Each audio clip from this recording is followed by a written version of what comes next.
마태복음 21장 18절로 22절 우리 성경을 보시고 또 스크린을 보시고 우리 함께 합독하도록 하겠습니다. 이른 아침에 성으로 들어오실 때에 시장하신지라 길가에서 한 무화과 나무를 보시고 그리로 가사 잎사귀 밖에 아무것도 찾지 못하시고 나무에게 이르시되 이제부터 영원토록 네가 열매를 맺지 못하리라 하시니 무화과 나무가 곧 마른지라 제자들이 보고 이상히 여겨 이르되 무화과 나무가 어찌하여 곧 말랐나이까. 예수께서 대답하여 이르시되 내가 진실로 너에게 이르노니 만일 너희가 믿음이 있고 의심하지 아니하면 이 무화과 나무에게 된 이런 일만 할 뿐 아니라 이 산더러 들려 바다에 던져지라 하여도 될 것이요 너희가 기도할 때에 무엇이든지 믿고 구하는 것은 다 받으리라 하시니라. 아멘. 여러분 마태복음 21장에 보면은요.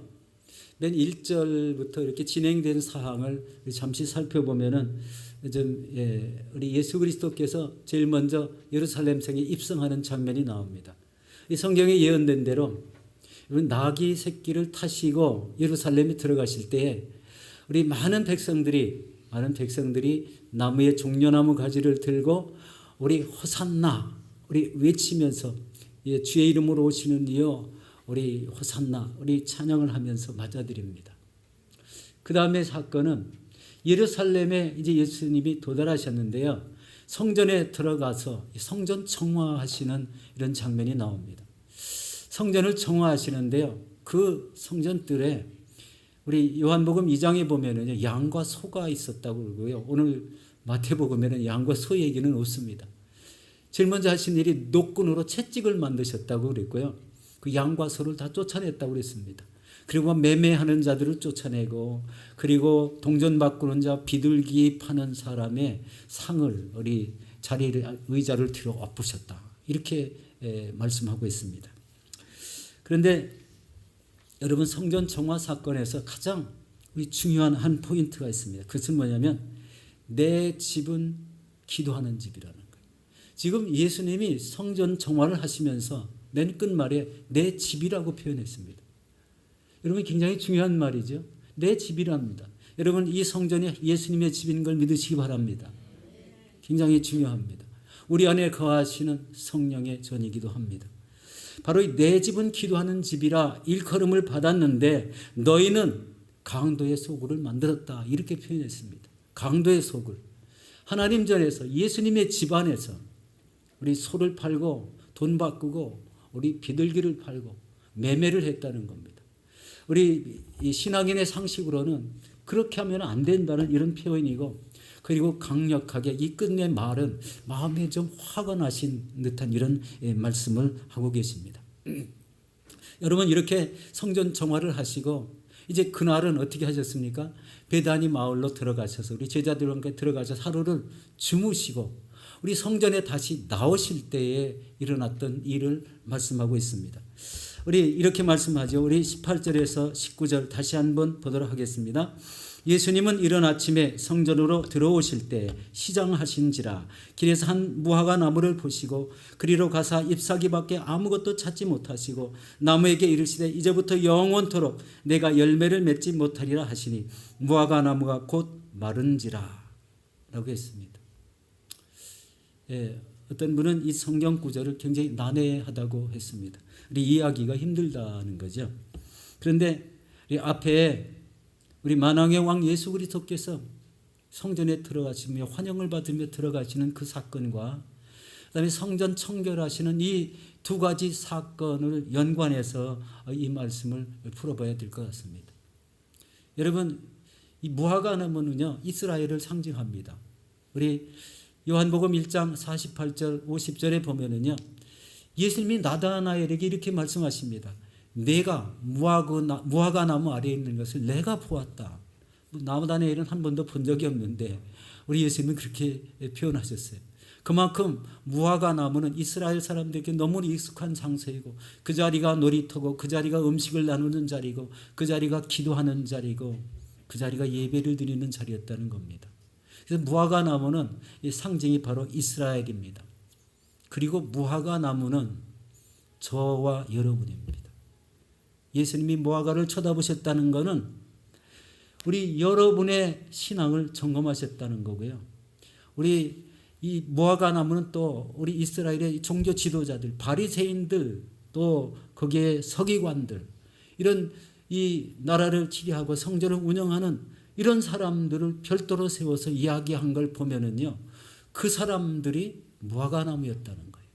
그리고 이 전체의 이스라엘 한 나라 전체를 무화과 나무로 표현했다는 겁니다. 그런데 여기서 예수님이 표현하신 말씀이 뭐죠? 열매가 없는지라. 열매가 없다고 얘기했습니다. 개인적으로 보거나 종교 지도자 몇몇 사람들을 보거나 나라 전체를 보니까 아무 열매가, 예수님이 찾으실 만한 열매가 없었다는 거예요. 그래서 이런 행동을 하신 진짜 이유는 바로 이런 말씀입니다. 하나님을 믿는 신앙의 열매는 뭐냐라는 겁니다. 매일 말씀을 듣고 그 속에서 행하는 하나님이 찾으시는 열매가 없다라는 표현을 이렇게 했습니다. 열매가 없다는 거예요. 이 말씀이 어렵게 들릴 수도 있습니다. 개인적인 신앙을 꼭 비춰봐야 되기 때문에 그렇습니다. 하나님은요, 하나님을 믿는 성도 안에서 열정적으로 보시는 게 있는데, 그 사람 안에 하나님이 기뻐하시는 신앙의 열매는 무엇인가라는 겁니다. 바로 예수님께서 우리 모두에게는 열매를 찾으신다는 것이죠. 그런데 불행하게도 주님이 발견한 것은 잎사귀뿐이었어요. 잎사귀가 무성하니까 예모로 겉에서 보기에는 너무나 크게 멋있는 나무 같았습니다. 많은 사람들에게 그늘을 제공할 수도 있다는 거죠. 그런데 실제적으로 그 안에서 있어야 될 우리 열매가 하나도 없음을 보았다는 거예요. 상징적인 말입니다. 우리 한 개인을 지칭해서 상징할 수도 있고, 몇 사람을 지칭해서 상징할 수도 있고, 온 나라 하나님이 택하신 이런 모든 국민들을 전체로 지칭해서 이 표현을 할 수가 있었다는 겁니다. 여러분, 잎사귀만 무성한 신앙이 예수님에게 무슨 소용이 있겠습니까? 이렇게 행동하신 참된 의미는 우리 당시 종교 지도자들, 우리 바리새인과 서기관들이 바로 예수님을 대적하는 행동들이 너무나 많았습니다. 예수님이 이 땅에 오시는 것은요, 구약에 예언된 메시아가 예수 그리스도로 이 땅에 오셨어요. 우리 모든 죄악된 백성들을 구원하고자 하실 구원자가 오셨는데도 배척했다는 거예요. 대적했다는 겁니다. 바로 그들은 주님이 전한 복음을 거부하셨습니다. 그리고 수근수근거리고 비아냥거리고 시험하여 올무에 걸리도록 이런 유도하는 말들을 하고 겉만 번지르르한 이런 가치가 높게 보이는 이런 형식적인 포장된 신앙을 가지고 있었다는 겁니다. 이런 것을 바로 가식적인 종교라고 합니다. 종교적 사람, 믿음의 사람이 아닌 이런 종교적 사람이라는 거예요. 심지어 이들이 성전에서 짐승을 매매하고 돈을 바꾸며 비둘기를 파는 행위 자체가 성전 대신 예수님을 지금 모독하고 있다는 겁니다. 성전 대신 예수님은 제대로 알지 못하고 가식적인 형상만 덮여서 예형적으로 볼 때는 너무나 우리 아름다운 신앙을 하고 있는 것처럼 보인다는 거예요. 그것이 이제 이 신앙이요, 우리를 한테 한번 집중해 보셔야 됩니다. 여러분 개인적인 신앙, 여러분 자신이 여러분을 볼 때 예수님이 지금 여러분을 무화과 나무를 쳐다보듯이 보고 계신데, 그럼 예수님께서는 여러분에게 무슨 열매를 찾을 수 있을까요? 그걸 여러분들이 더 잘 아세요. 여러분들이 더 잘 아십니다. 예수님이 이 무화과 나무를 향해서 바로 이제부터 내가 영원토록 열매를 맺지 못하리라 이렇게 이야기하신 것은 이런 진실된 신앙에 대한 하나님의 기대가 좌절됐다는 이런 아주 분노의 애침이라고 생각합니다. 쳐다보니까 분노가 날 정도로 아무 가치가 없는, 열매는 하나도 없는 빈 껍데기 신앙을 가지고 있었다는 거예요. 여러분, 이 말씀 중에 내 집은 만민이 기도하는 집이라고 했어요. 내 집은 만민이 기도하는 집이다. 여러분, 기도의 신실함을 가지고 있을 때는요, 기도를 통해서 하나님이 주시는 은혜가 너무 많습니다. 우리 기도를 할 때요, 응답하시는데요, 일반 사람과 사람끼리 대화하면은요, 얻지 못하는 이 영적 기쁨을 엄청나게 찾을 수 있습니다. 그것은 뭐냐면 하나님과의 친밀한 교제, 이 기도 삶이 우리의 신앙을 자꾸 우리 성령님이 하나님 기뻐하시는 대로 인도하시기 때문에요, 기도 생활의 중요성이 여기에 있습니다. 기도하는 대로 은혜를 주시는데요.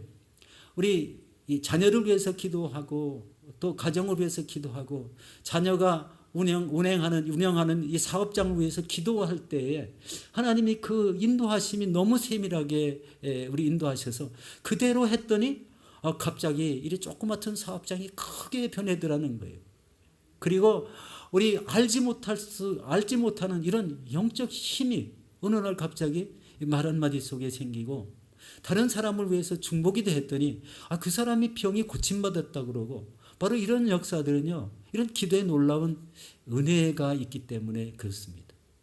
이것은 다시 말하면요. 하나님과 기도하는 사람과의 개인적인 관계입니다. 너무 친밀한 거예요. 그래서 하나님 앞에 앉아서 부르짖기만 하면 기도하기만 하면 이런 놀라운 은혜를 체험할 수 있다는 겁니다. 내 집은 만민이 기도하는 집이라 오늘 마태복음에는 내 집은 기도하는 집이라 이렇게 표현했어요. 왜 강도의 소굴을 만드느냐? 이곳은 그런 장소가 아니라는 겁니다. 그러니까 우리가 이 신앙생활을 할 때요. 이 성전의 중요성을 아셔야 됩니다. 그냥 이렇게 문이 있고 앉는 자리가 있고 모두 다 앉아서 예배 드리니까 예배 드리는가 보다라는 장소의 개념보다는 여기는 하나님 예수 그리스도가 좌정하신 자리라는 거예요. 그것을 인지하고 예배의 자세를 올바로 갖추면 그 예배를 통해서도 여러분의 신앙을 우리 반듯하게 우리 찾아낼 수가 있습니다.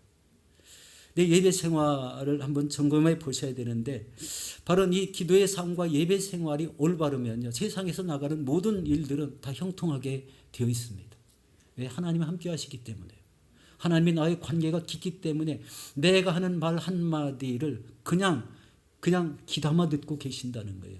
그냥 흘려보내시지 않는다는 거예요. 그래서 우리 하나님과 함께하는 삶이 이렇게 중요합니다. 여러분, 만약 신앙생활에서 우리 열매가 맺히지 않게 된다면 이스라엘이라는 이런 전체적인 무화과나무 같이 다 시들어서 죽게 될 수도 있다는 메시지 아니겠습니까? 경고입니다. 담임 목사님이 너무 아프셔서 제가 갑자기 설교를 나왔어요. 이 준비가 잘 안 돼가지고 이해해 주시기 바라겠습니다. 우리 이제 신앙생활에 이 중요성이 있다면은 하나님은 열매를 보시고 그 사람을 평가하신다는 것. 그리고 그것을 통해서 심판을 하실 수 있다는 거예요. 하실 수 있다는 정도가 아니라 하신다는 거예요.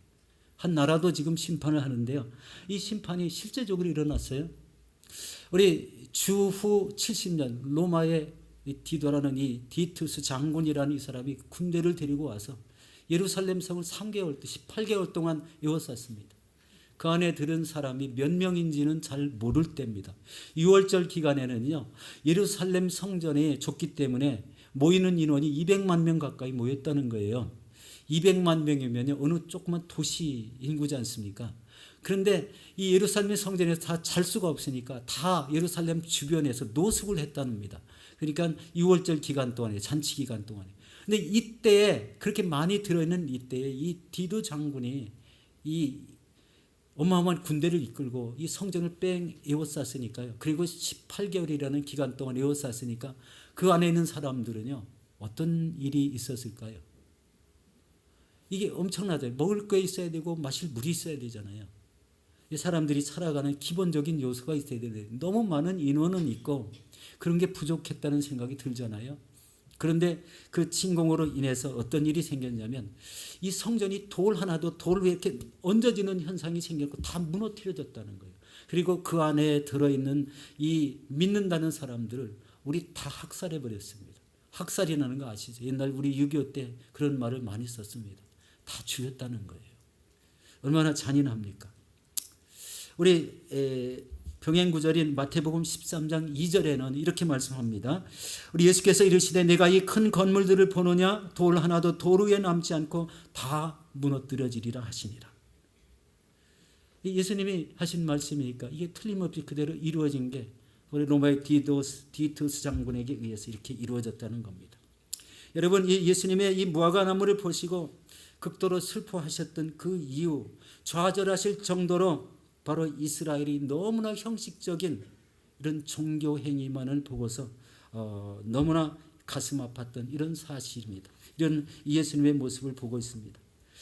우리 이렇게 타 지역에서도 다른 나라에 거주하는 이런 유대 백성들이 유월절 명절을 지키러 왔다가 이런 엄청난 우리 죽임을 당하는 이런 형태가 되었지 않습니까? 이것을 통해서 이스라엘 나라가 바로 세워지지 못하고 전 세계로 다 흩어져 가지고 언제 독립을 했죠? 1948년도 5월 17일이라고 되어 있습니다. 여러분, 오랜 시간 동안에 하나님이 나라를 다 흐트러지게 하고 나라를 다시 형성하지 못하게 될 정도로 하나님은 극도로 진노하셨다라는 이런 표현을 보게 됩니다. 오늘 말씀 주제가 좀 이렇게 딱딱해가지고 여러분의 표정도 딱딱하게 느껴져가지고 좀 죄송스럽게 생각됩니다. 여러분, 저와 여러분들 신앙을 한번 살펴보시기 바랍니다. 여러분의 신앙 속에 열매가 가득하십니까? 가득할 줄로 믿습니다. 예. 여러분, 우리 교회가요 1979년도 1월 7일 날 세워졌다고 들었어요. 그럼 지금부터 몇 년이 됐을까요? 자그마치 42년 되고 6월 달이니까요 6개월이 지났습니다. 1월 7일인데 이 7일이 더 지났어요. 7일보다 더 많이 지금 7일인가요? 더 많이 지났죠. 정확하게 42년 6개월이나 됐어요. 저에게 좋은 점이 너무 많습니다. 저는 처음 와서 여기서 신앙생활을 했거든요. 인민을 왔는데 첫날 조영기 목사님 부흥성회가 있다고 우리 성전에 가자고 해서 우리 저 자리 뒷짝에 앉은 기억이 납니다. 그때부터 신앙생활을 했는데요. 너무 힘들었습니다. 처음에. 왜냐하면 2달마다 한 번씩 기도원을 갔기 때문에 우르르 가는 그 기도의 모습이 처음에는 이해가 안 됐어요. 왜 저 길을 저렇게 달려가는지. 그런데 어느 날 거기에 장소에 참여해 보니까요. 엄청난 일을 체험하게 됐죠. 바로 성령 세례가 임하고 입에서 알 수 없는 말들이 막 쏟아져 나오고 많은 사람들이 은혜를 받는 이런 모습입니다. 그런 가운데 우리 교회가 운영되어진 모습을 보면은요. 너무 하나님과 함께 했던 그런 신앙이라고 이렇게 생각이 됐습니다. 여러분, 우리 호주 전역의 큰 대도시마다 우리 시드니 순복음교회에서 우리 파송된 우리 선교사님들이 나가서 교회를 운영하고 있습니다. 우리 선대 목사님이 그렇게 우리 하나님의 말씀의 음성을 들으시고 이 자리에 교회를 세우라 하면 그 자리에 가서 교회를 세우시고 그렇게 하다 보니까 호주 큰 대도시마다 다 교회가 서게 됐습니다. 뉴질랜드 대도시마다 다 교회가 세워지게 됐습니다. 저 피지 땅에도 세워졌죠. 지금 우리 공식적으로 표현은 안 하지만 바누아투 땅에도요. 우리 교회에서 지어진 교회가 몇 개 있습니다. 이런 교회 속에 우리 교회가 이게 중요한데요. 교회가 세워졌다는 것은요. 우리 복음 전파로 인해서 수많은 이런 이방 땅에 복음을 전하고 영혼을 구원했다는 것이고 이것이 하나님께서 명령한 사명을 주셨기 때문에 우리 교회에서 그런 일을 했다는 거예요. 그것이 하나님 보시기에 가장 큰 열매로 인정하셨다는 것을 저는 확신합니다. 바로 이게 성전에서 이루어질 일입니다. 개인적으로 여러분들 그 일 혼자 할 수 있는 일들이 전혀 아니라는 걸 다 아시죠. 그러니까 여기에 동참하신 모든 이런 성도님들은요. 그 안에서 이루어지는 것을 자기가 참여했음으로 인해서 여러분 아름다운 결실을 보게 된다는 거예요. 개인적인 결실이기도 하고 우리 교회 우리 전체 우리 한 컨그리게이션 안에 맺혀진 결실입니다. 얼마나 중요합니까?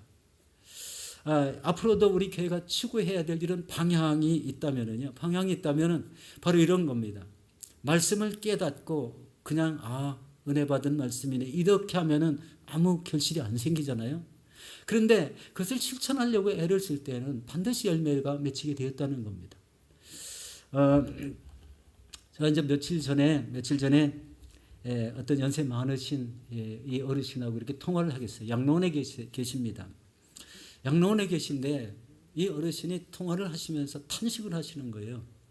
왜 그러냐면요. 우리 90세가 훨씬 넘으셨기 때문에 연세가 많고 그분의 자녀들이 또 자식을 낳아서 이 자식이 결혼을 해서 이 손주까지 이렇게 있잖아요.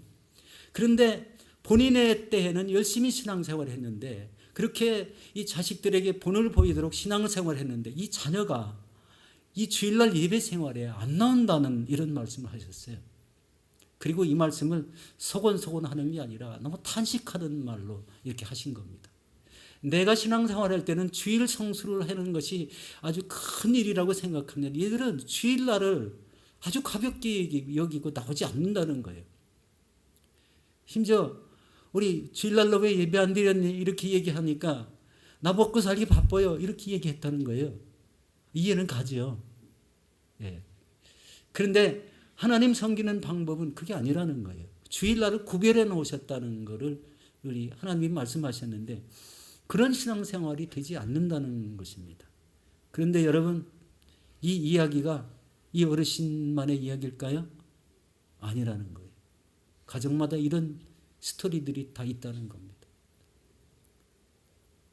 신앙생활에 힘쓰라고 아무리 말을 해도 이제는 이 머릿속에서 그 말을 이해하지 못하는 세대가 된 것 같아요.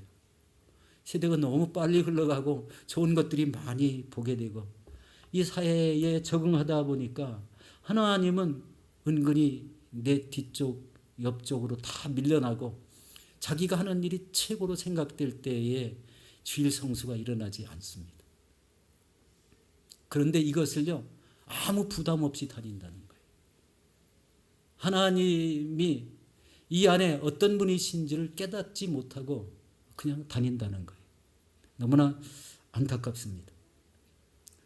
여러분, 이 예수님은 주의 백성들의 오래된 신앙을 그렇게 중요시하지 않습니다. 지금 교회가 오래되었고 믿음의 전통이 세워졌다고 해서 그렇게 그 교회를 중요시 여기지 않는다는 거예요. 현재가 중요하다는 겁니다. 지금 여러분의 신앙에 열매가 나타나고 있습니까? 지금 여러분 자녀들이 우리 하나님을 신실하게 믿고 있습니까? 그리고 그 이후의 후손들에게 믿음의 대가 이루어지고 있습니까? 하나님은요, 이런 걸 기대하시는 거예요. 우리 이렇게 영과 진리로 우리 예배 드린다는 말씀을 많이 합니다. 그런 영과 진리로 예배 드리는 삶 속에서 이 선포된 말씀이 우리 예배 드리고 나서 그 일주일간 생활 가운데 어떻게 이루어지느냐에 따라서 신앙이요, 결판나요. 결판납니다. 하나님의 말씀은 이 안에 받았는데요, 저 문만 딱 지나고 나면은요, 설교 제목도 생각이 안 나요. 그러면은 어떻게 되죠? 설문조사예요. 설교 제목을 기억하는 성도가 5%라고 그랬어요. 100명 중에 5명. 신기하죠? 왜 이렇게 빨리 잊어먹는지. 예. 이게요, 하나님의 은혜가 절대 아닙니다. 왜 하나님이 예배 때 말씀을 선포할까요? 말씀이 중요하니까, 내 삶에. 예. 우리 김범성 목사님은 설교를 얼마나 잘하시는지 어제 많은 분들이 은혜 받았다고 합니다. 오늘 분위기가 너무 딱딱하게 말씀드려서 너무 죄송합니다. 예. 예. 이게 이제 깨달으라고 하는 말씀이잖아요. 깨달으라고. 예. 심판을 받게 된다는 결론은 이렇게 신앙생활하면 죽는다는 겁니다. 오늘 교육자실에서요, 우리 교육자들끼리 잠시 무슨 내용을 나눴어요. 이제 얼마 전에 이제 우리 성도 돌아가신 그 권사님 두 분께서 돌아가시는데 그 권사님 오셔서 그런 이야기를 하는 중에 이 임종 때 표적 이야기를 했어요. 임종 때 표적 이야기. 어떤 분은요, 제가 이제 저쪽 콩코드 병원에서 이렇게 우리 마지막 그 병동에서 우리 이제 임종 예배를 드리는데요. 그 지역 식구에서 우리 기도하실 분이 안 온 거예요. 그러니까 그 시간에 예배 드리는 시간보다 한 20분이 지나서 우리 기도하실 분이 왔습니다. 이제 임종하기 직전에 있는 우리 성도님이신데요. 설교를 마치고 우리 합심기도 기도를 딱 마쳤는데요. 이 성도님이 숨 끊어지는 소리가 탁 나는 거예요. 그래서 이 말이 들었어요. 이 마음이 무슨 마음이냐면요, 하나님 앞에 예배 드리기를 그렇게 사모했구나. 와, 이게. 그리고 최근에 있었던 일은요, 우리 잘 아시니까 우리 양은석 권사님은요, 굉장히 이렇게 식사를 못 하시고 어렵고 얼굴이 막 힘들어 하셨어요. 돌아가시기 며칠 전에 엄청난 일이 생겼어요. 얼굴이 환하고 막 빛이 나는 거예요. 아니 저렇게 해도 사람이 변할 수 있나라고 생각할 정도로 엄청난 빛을 발하고 있어요. 그래서 이 권사님 하나님 엄청나게 사랑하시는구나. 그간의 모든 신앙생활이 바로 그 모습이 저렇게 표현되어 나가고 있구나. 하나님 앞에 가는 모습 저렇구나라는 것을 느낄 정도로 엄청난 이런 빛을 발하는 걸 봤습니다. 예, 또 불과 얼마 전에 돌아가신 이 신장 이식 수술하신 우리 집사님 계셨어요. 이 머리, 코, 이 목에다가 이렇게 호수를 꽂았는데요. 얼마나 그게 좋은 모습은 아니잖아요. 이제 의사들이요, 우리 가족들을 불렀는데요. 이 호수가 다 제거됐어요.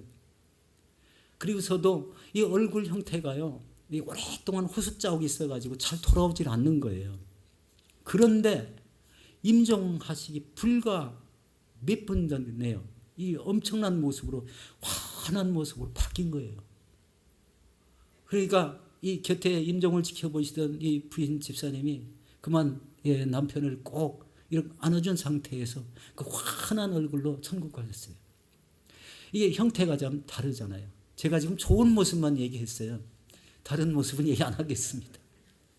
신앙생활 잘하면 그런 모습으로 하나님 앞에 간다는 것을 느꼈습니다. 제가 느낀 걸 말씀드립니다. 여러분, 예배 삶은요, 성전에서 드리는 예배와 이 삶 속에서 드리는 예배가 구분되어 있습니다. 그런데 그 맥은 똑같습니다. 여기서 거룩하게 예배를 드렸다면 밖에 나가서도 이 거룩한 영적 예배가 되어야 돼요. 그게 삶입니다. 우리 로마서 12장 2절 말씀이죠. 우리 작년에 우리 교회 우리 주례된 그런 말씀인데, 우리 로마서 12장 1절 말씀입니다. 함께 보겠습니다. 그러므로 형제들아, 내가 하나님의 모든 자비하심으로 너희를 권하노니 너희 몸을 하나님이 기뻐하시는 거룩한 산 제물로 드리라. 이는 너희가 드릴 영적 예배니라. 여러분, 하나님이 기뻐 받으시는 예배가 여기서 생긴다는 거예요. 여기에서 이 말씀을 듣고 선포된 말씀을 지키려고 세상에 나가서 이런 선한 행위를 통해서, 어려운 이웃을 돕는 사람을 통해서, 돕는 그 자체를 통해서 하나님이 기뻐 받으시는 열매가 된다는 이런 삶이 거룩한 산 예배, 영적 예배입니다. 우리 잘 아시는 여러분 테레사 수녀 잘 아시죠? 어린 나이에 우리 하나님의 음성을 듣습니다. 너는 캘거타 저 빈민굴로 들어가라. 이 엄청난 얘기죠. 우리 10대 이 티네이저 때 이 말씀을 듣고 그 자리에 가서 한 일이요, 이 빈민굴에 얼마나 우리 보기 안타깝습니까? 애들 씻겨 놓지 않아 가지고요, 온 몸에 이런 오물들이 잔뜩 묻어 있고, 그리고 먹을 것을 제대로 먹지 못하니까 아우성이지 않습니까? 이런 아이를 물을 떠다 놓고 하나하나 씻기고 그 아이들을 우리 준비된 음식을 먹여가면서 우리 안아주고 달래주는 것, 그리고 어른이 되었는데도 일어날 기력이 없이 우리 우중충한 이런 방 안에서 우리 생활을 하는 이런 모습, 이런 분들을 찾아가셔가지고 그분들이 방을 청소해드리고 빨래해드리고 먹을 것을 만들어 제공해드리고, 이런 모습 속에 그 마음 속에서 예수 그리스도를 영접하고 돌아가시는 분들이 많았다는 겁니다. 여러분, 이런 모습들이요, 하나님이 가장 기뻐하시는 우리 열매들입니다.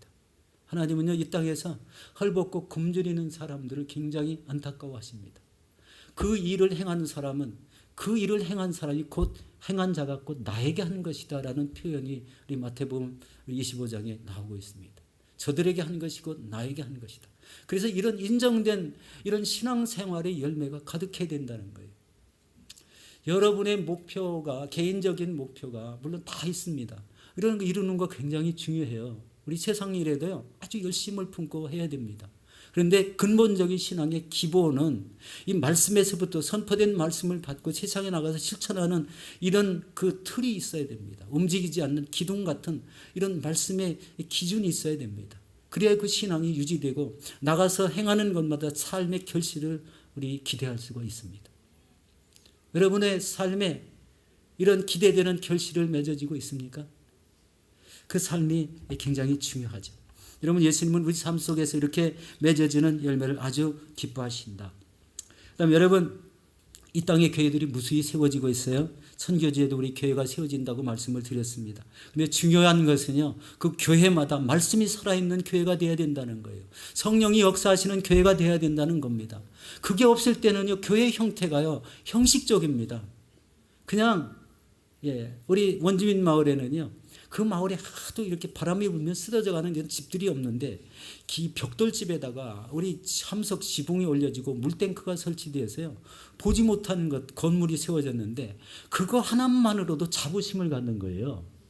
그 안에서 실질적으로 예배를 드리고 하나님을 높이고 찬양하며 하나님의 말씀을 받고 살아가는 이런 삶으로 유도되길 원해 지었는데, 원주민 마을에는요, 그 사람들의 생각은 그렇지 않은 것을 많이 발견하게 됩니다.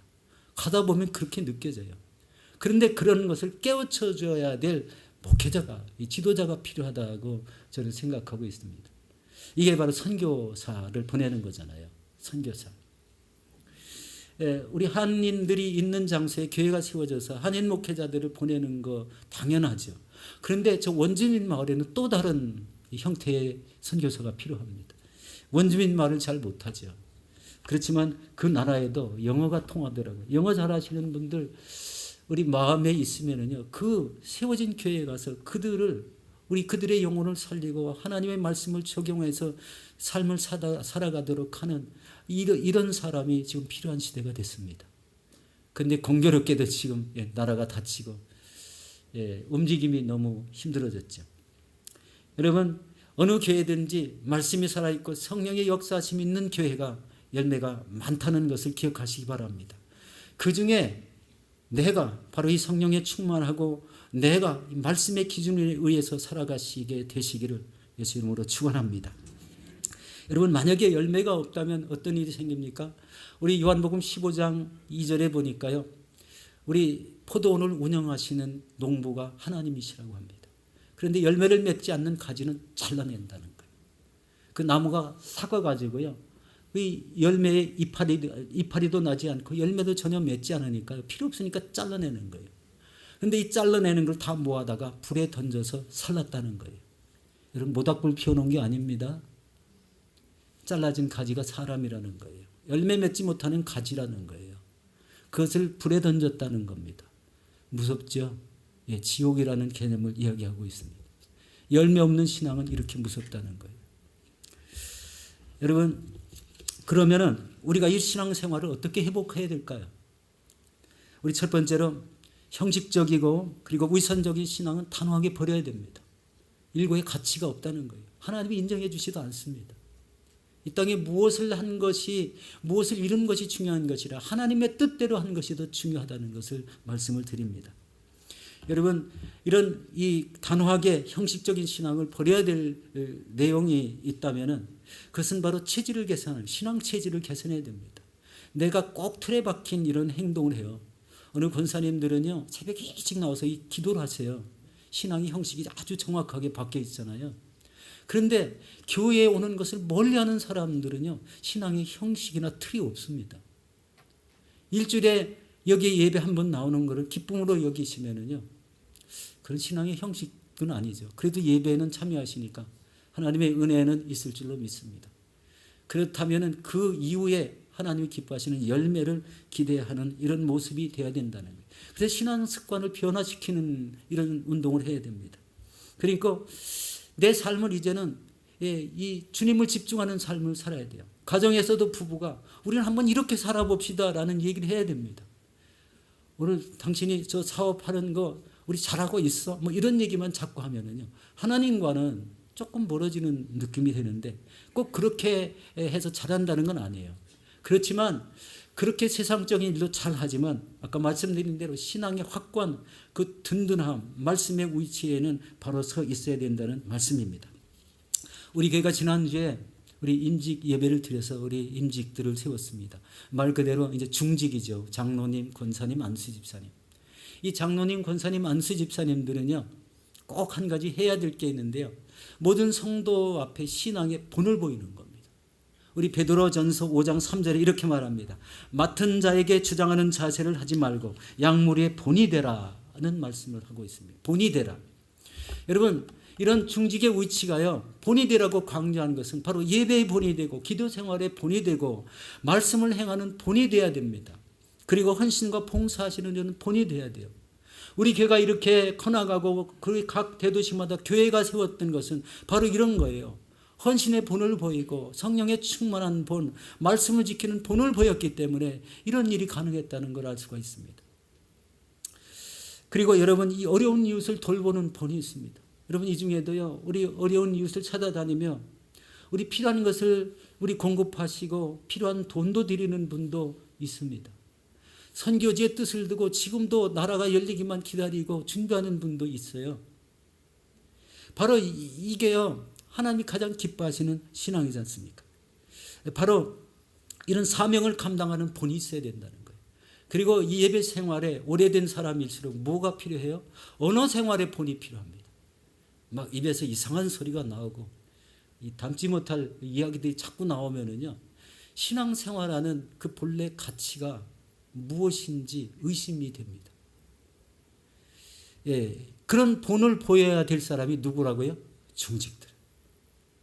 하나님은요, 중직을 괜히 세우지 않으셨어요. 반드시 대가가 더 있어야 됩니다. 큰 대가를 치르셔야 된다는 거예요. 예, 이런 것은요, 믿음의 자세를 다시 새롭게 하라고 드리는 말씀인데 괜히 얼굴이 이렇게 굳어지지 마시기 바라겠습니다. 하나님은요, 성전 청결 후에 예수님이 본을 보이신 게 있어요. 예수님은 본래 모든 걸 다 본을 보이셨는데요, 오늘 그 본문 앞에는 마태복음 21장 14절에 이렇게 말씀합니다. 맹인과 저는 자들이 성전에서 예수께 나오매 고쳐주시니, 고쳐주셨다는 거예요. 예수님은 위선적이고 형식적인 신앙보다는 아픔과 곤경에 처한 이런 사람들을 고쳐주고 돌봐주었다는 겁니다. 여러분, 이것이 살아있는 신앙이고 이것이 하나님이 받으시는 믿음이고 열매라는 거예요. 이게 중요한 포인트입니다. 삶에 우리 세상에서 세속해 살지만 이런 열매들을 맺혀 나갈 때 우리 무화과 나무인 저와 여러분들을 예수님이 쳐다보실 때는 기쁨을 느낄 것이라는 거예요. 아무것도 찾을 수 없을 때는 뭐가 일어났어요? 말라버리라고. 이 말라버리라고 한마디가요, 이 세상에 우리 임금님이신 예수 그리스도 이 주권자가 한 말씀이기 때문에 그대로 이루어지는 거예요.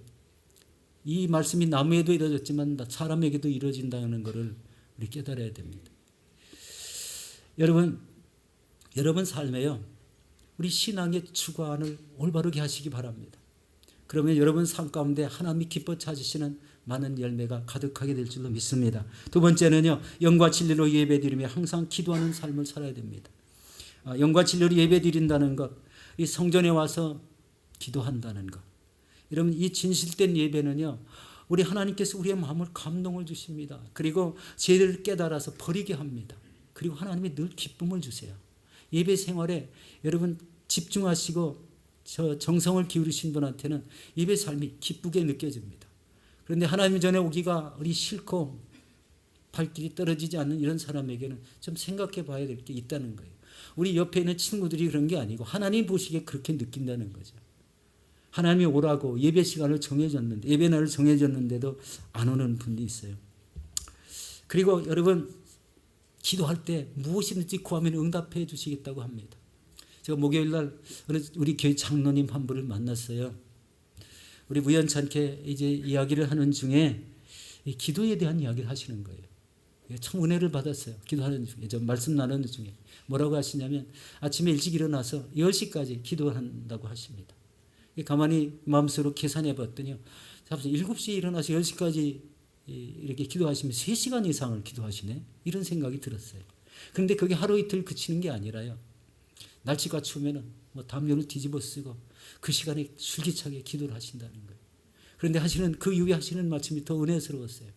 내가 기도하는 게 안 이루어진 게 없다는 거예요. 내가 기도하는 거 다 이루어 주시고 하나님의 이 숨결까지도 다 느끼신다는 거예요. 너무나 이 친밀한 이 기도의 삶을 통해서 자기 자녀를 위해서 기도한 것 다 자녀가 잘 되게 하고, 그리고 무엇을 위해서 기도하면은 너무나 잘 이루어지고, 하다못해 누가 기도를 부탁해서 그 기도를 했을 때 그 기도를 부탁하는 이런 사람들의 어려움까지도 다 해결된다는 거예요. 이 기도의 이 중요성 아닙니까? 이 정도로 기도를 통해서 하나님의 친밀함을 느꼈다는 거예요. 친밀함을 가지고 하나님 앞에 나오는 이게 습관화되어서 하루에 3시간씩 아침에 엎드리는 그 시간이 그 장로님의 삶에서 가장 기쁜 시간이고, 하나님이 우리 그 삶에 하나님께 동행하시는 이런 삶을 살고 있노라고. 그래서 역시 우리 존경받을 만한 장로님이시다. 그렇게 제가 말씀을 드렸어요. 너무나 존경스럽더라고요. 하나님이 함께 하시는 그런 기쁨을 누리고 산다는 것. 여러분도 이 기도의 기쁨을 만끽하시기를 바랍니다.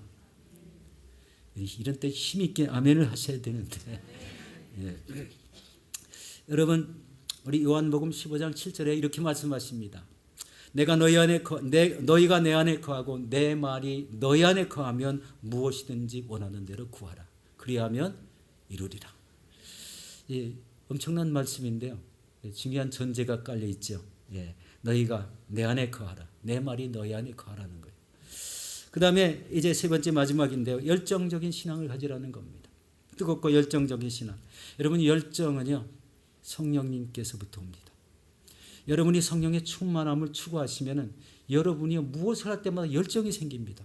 이 안에 있는 성령님께서요, 그냥 가만히 조곤조곤 움직이지 않게 합니다. 막 뜨겁게 그냥 열심을 내게 합니다. 그렇게 해서 헌신하는 데 귀한 열매가 맺히죠. 그렇게 봉사하는 곳에 하나님의 은혜가 넘치게 됩니다. 예. 우리 임직식 후에 식당에서 이렇게 음식을 만들어서 우리 여선교, 총여선교에서 막 이렇게 일사불란하게 움직이셨는데, 그날 내부에서 우리 교회 우리 목사님들이 오셨잖아요. 사모님도 오시고. 와, 너무 놀랬다는 겁니다. 역시 순복음께 무엇을 하면 일사불란하게 척척척척하게 만들어가지고 착착 준비를 쫙 해놓는다고.